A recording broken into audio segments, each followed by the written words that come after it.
কি রে সুনীল, সকাল সকাল কি করিস পুকুরে? একবার এদিকে আয় রতন। এই সাত সকাল করে কোথায় চললি? মনে হচ্ছে খুব গুরুত্বপূর্ণ কাজে বেরিয়েছিস। আরে না না, তেমন কিছু না।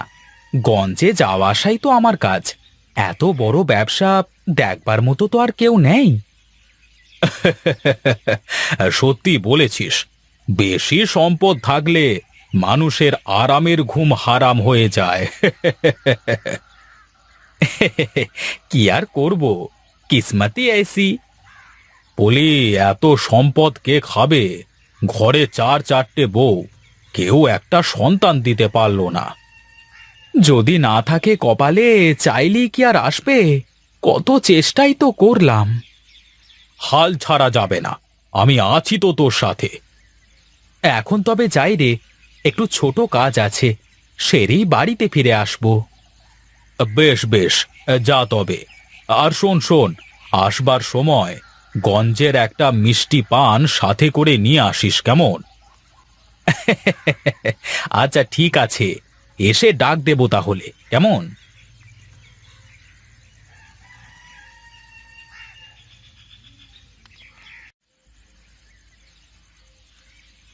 জ্বরে তো গাটা পুড়ে যাচ্ছে রে সেজো।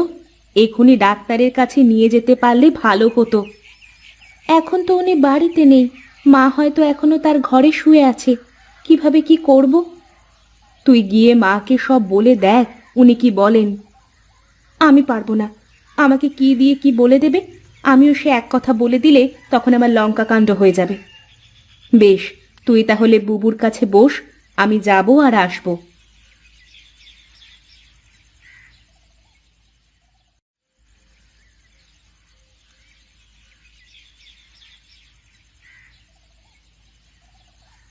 মা, বড় দিদি খুবই অসুস্থ, জ্বরে গা পুড়ে যাচ্ছে। যদি আপনি বলতেন তাহলে ডাক্তারের কাছে নিয়ে গেলে ভালো হতো। যত সব ঢং, একটু থেকে একটু না হতেই কত কি। বলি, অতটুকু জ্বরে কি হয় শুনি?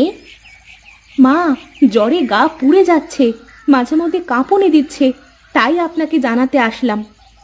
ঠিক আছে, এখন জেনে গেছি। তুমি এখন যাও, একজন এসেছে আরেকজনের সাফাই গাইতে।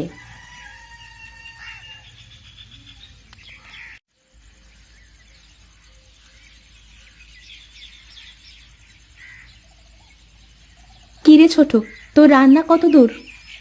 এই তো দিদি, জলখাবার তৈরি করে ফেলেছি, এবার তোমার পালা। তুমি দুপুরের খাবার রান্না করে ফেলো।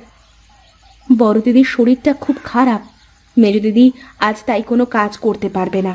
তোর আর আমাকেই সব কাজ করতে হবে। বড় দিদির কাছে একজন এখন থাকা দরকার। ঠিক আছে, তুমি আর আমি মিলে সব কাজ করে নেব।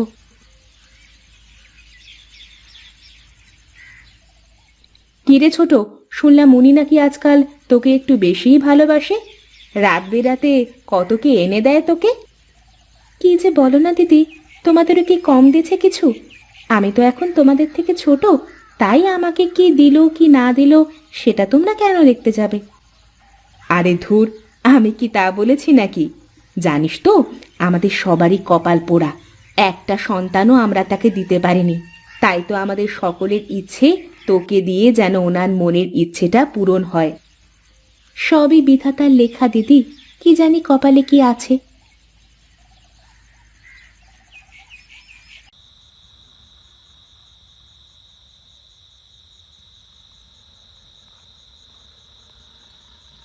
কি ব্যাপার, তোমরা সবাই যে দেখছি এখানে? এ কি, জ্বর তো দেখি এখনো কমেনি। সারাদিন এমনই ছিল, ওবেলা একটু কমেছিল, কিন্তু রাত হওয়ার সাথে সাথে আবারও। ঠিক আছে, আমি দেখছি। তোমরা যাও তবে। আর হ্যাঁ, আজ আমি বড় বউয়ের ঘরেই থাকবো।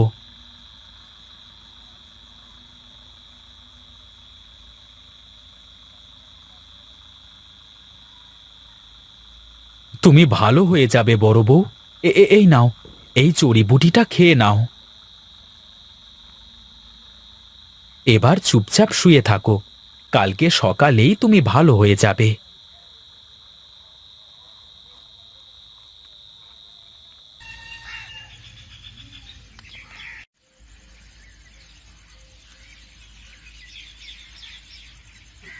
কি বুবু, আমরা থাকতে তুমি কেন এই অসুস্থ শরীর নিয়ে উঠে কাজ করছো?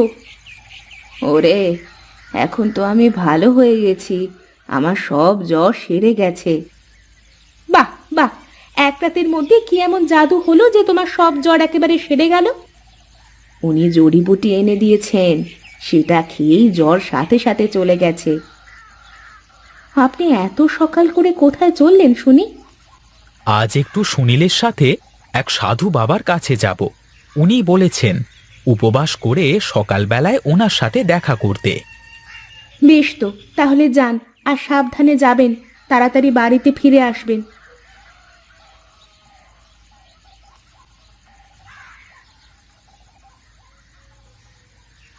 আমরা একটা সন্তান ওনাকে দিতে পারলে উনি আর কিছুই চাইতেন না।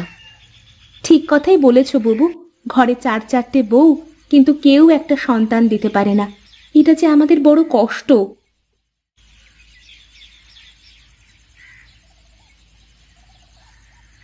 এই সুনীল, আমাকে কোথায় নিয়ে যাচ্ছিস এই ঘন জঙ্গলের রাস্তা দিয়ে? আমার সত্যি ভয় করছে রে। ওহ, চুপ থাকতো। ওনার মতো সাধকরা কি আর পথে ঘাটে বসে থাকে? তাকে পেতে হলে এই বনেই আসতে হবে, বুঝলি? আমাদের যদি বাঘ ভাল্লুকে খেয়ে ফেলে তখন কি হবে? আরে তুই আমার সাথে আয়, কথা বলিস নে, কিচ্ছু হবে না।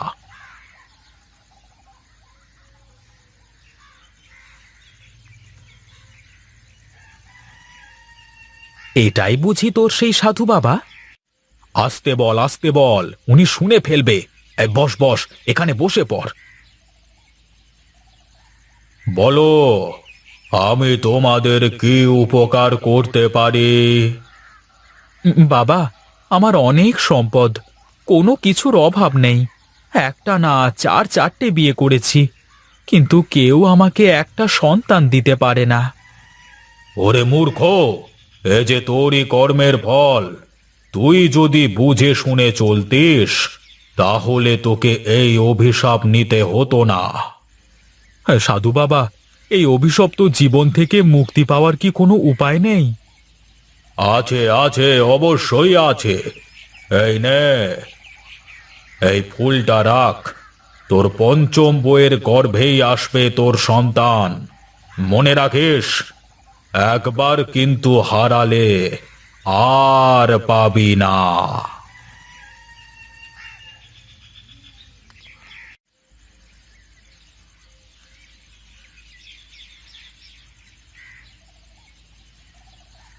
ওই দেখ শুনি, একটা মেয়ে, মনে হয় বিপদে পড়েছে। চল তো গিয়ে দেখি।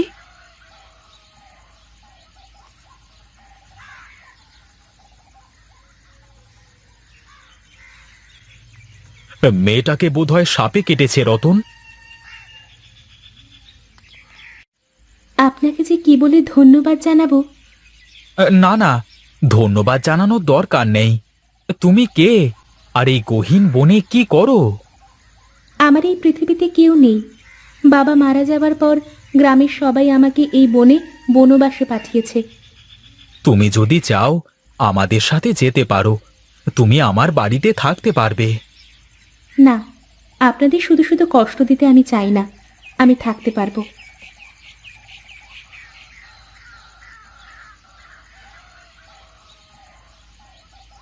কি হয়েছে, এদিকে ডাকলি কেন? হারাতে দেওয়া যাবে না, হারালে কিন্তু আর পাবি না, ফুলটা কিন্তু আর নেই।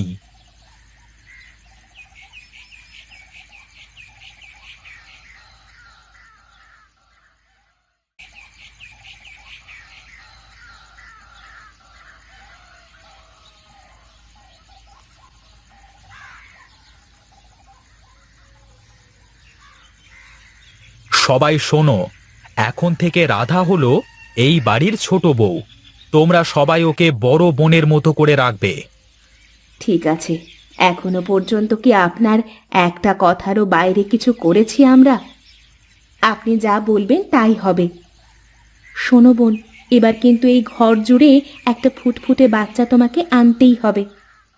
শোনো ছোট বৌমা, তোমাকে ঘিরেই আমাদের যত আশা ভরসা। দেখলে না, চারজন আমাকে একটা নাতি দেখাতে পারলো না। এবার কিন্তু তোমাকে করে দেখাতেই হবে।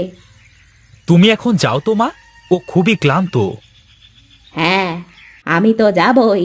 বউদের বেশি আশকারা দিস নে, পরে কিন্তু তুই বিপদে পড়বি।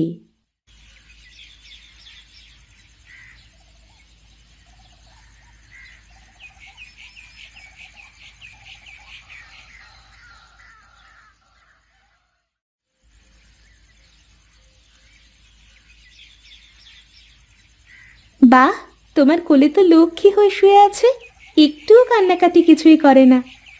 হ্যাঁ রে ছোট, আমাদের ছেলের কপালটা ভালো। পাঁচটা মা ঘরে যার, তার কি আর কপাল মন্দ হতে পারে? সত্যি দিদি, এটা হলো আমাদের 5 বোনের একটাই ছেলে। আমরা 5 জনই ওর মা। সেজন্য একজন মাকে আলাদা আলাদাভাবে কাজ ভাগ করে নিতে হবে। সে আবার কেমন করে? তাহলে তো 5 জনকেই এখানে হাজির থাকতে হবে। এই তো সবাই চলে এসেছে, এবার আপনি বলেন মা। শোনো বৌমারা, বড় বৌমা সব সময় ছেলেটাকে রাখবে, আর তোমরা বাকিরা বাড়ির সব কাজ কাম করবে। তা কেমন করে হয়? আমি কি খালি বসেই থাকবো নাকি? কোনো সমস্যা নেই দিদি, আমরা সবাই মিলে আমাদের ছেলেকে রাখবো। যে যখন সুযোগ পাবো তখন তার কাজ করে দেব। হ্যাঁ দিদি, এই পৃথিবীতে আমার আপন বলতে কেউ নেই, তাই আমি চাই আমার 4 বোনকে আপন করে পেতে। আমি সব কাজ করতে পারবো, তুমি শুধু আমাদের সন্তানকে দেখো। তোরা যে আমাকে এত বড় সম্মান দিবি আমি কখনো ভাবতেও পারিনি। আমি যে আজ মহা খুশি। এই সুখের দিনে চোখের জল ফেলতে নেই দিদি, হাসতে হয়।